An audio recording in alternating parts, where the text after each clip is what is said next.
कुल मिलाकर संसद का मॉनसून सत्र काफी हंगामेदार रहा। इसमें चर्चा ना के बराबर हुई, लेकिन कड़वाहट काफी रही। इतनी कड़वाहट कि विपक्ष के कई दलों ने संसद सत्र खत्म होने के बाद की चाय पार्टी का बहिष्कार कर दिया।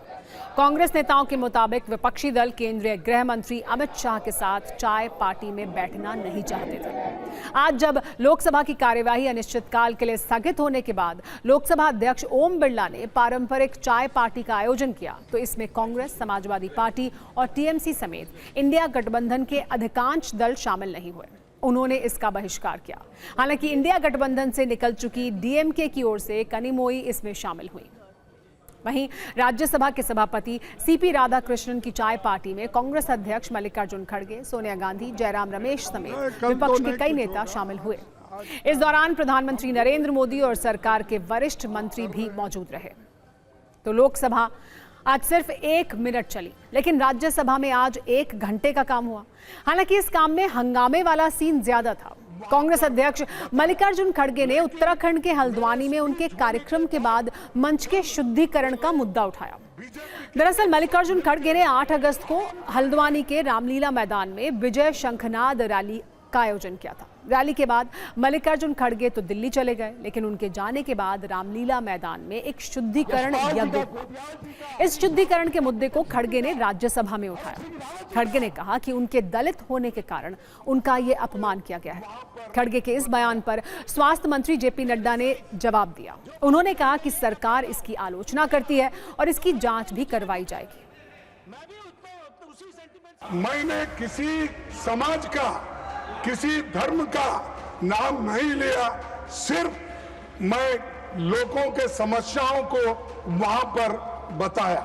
लेकिन मेरे स्पीच होने के बाद कल वो लोग, बीजेपी के लोग सब मिलके हवन करके उस स्टेज का शुद्धिकरण करने का काम किए। जो माननीय खड़गे जी ने कहा है, ये सच में बहुत ही दुखदाई विषय है, और ये दुखदाई सिर्फ कांग्रेस पार्टी के लिए नहीं, ये दुखदाई हम सब के लिए है।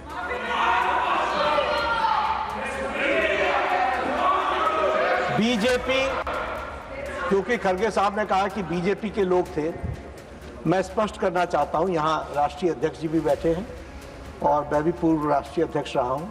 BJP does not subscribe to such activities. Never.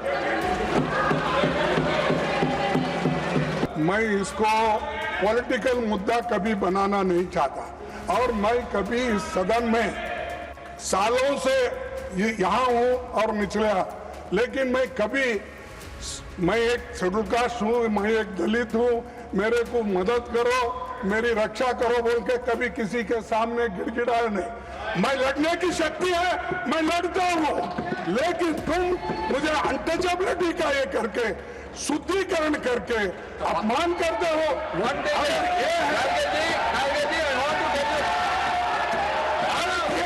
Let me explain my feeling. Now don't sensationalize, don't criticize. जो बात कही गई है, मैं कह रहा हूं कि भाई आपको जितनी दुख है उतना मुझे भी दुख है, मैं भी उतना उसी सेंटिमेंट्स के साथ चल रहा हूं। लेकिन आप अगर कहेंगे कि तुमने किया, भाई हम कह रहे हैं तहकीकात करेंगे, we will go into the details of it and find out, and if anybody is found guilty, certainly action will be taken. I request the government also, those who have done the wrong thing, they will be investigated, they should be caught and they should be punished. There is no two different opinion on this. Congress ने यह मामला राज्यसभा में ही नहीं उठाया, बल्कि सदन के बाहर भी इस पर बयान दिए गए। कांग्रेस महासचिव प्रियंका गांधी ने पीएम मोदी से इस मामले में माफी की मांग की। ये जो मानसिकता, भगवान के जो मंदिर में चोरी हो रही उसके खिलाफ लड़, ये इनकी जो एकदम मतलब ये जो मानसिकता है उसका प्रदर्शन है कि बीजेपी की विचारधारा क्या है, आरएसएस की विचारधारा क्या है। इसका खंडन होना चाहिए, प्रधानमंत्री जी को इसका खंडन करना चाहिए और माफी मांगनी चाहिए। ये क्या तरीका है? लोगों पर होनी चाहिए? ये इस भाजपा, आरएसएस, इनकी सरकार पर, इनकी विचारधारा पर धिक्कार है। किस बात का शुद्धिकरण? शुद्धिकरण तो उत्तराखंड का होना चाहिए कि ऐसी विचारधारा, ऐसी सोच, ऐसी नीच सोच जो इन लोगों की है, शुद्धिकरण उत्तराखंड का होना चाहिए कि ऐसे लोग वहां पर आज के दिन शासन कर रहे हैं। शर्म आनी चाहिए इनको, शर्म से चुल्लू भर पानी में डूब जाएं। इन पे तो कानूनी कार्रवाई भी अगर हो वो भी कम है। ऐसे इस तरीके से भारतीय जनता पार्टी की मानसिकता का बार बार प्रदर्शन करना ये पहली बार नहीं है, ये बार बार प्रदर्शन किया गया है। खड़गे के अपमान के मामले में कांग्रेस और बीजेपी सेम प्लेटफॉर्म पर है, तो सवाल ये है कि ये हुआ क्यों। दरअसल 8 अगस्त को हल्द्वानी के जिस रामलीला मैदान में मल्लिकार्जुन खड़गे ने विजय शंखनाद रैली की थी, हिंदू संगठनों का आरोप है कि ये एक धार्मिक मैदान है और यहां मंच से इस्लामिक नारे लगाए गए और हिंदू संगठनों पर विवादित टिप्पणी करने वाले व्यक्ति को मंच दिया गया। इसलिए राम सेना धर्मार्थ सेवा न्यास ने इसके शुद्धिकरण का दावा किया।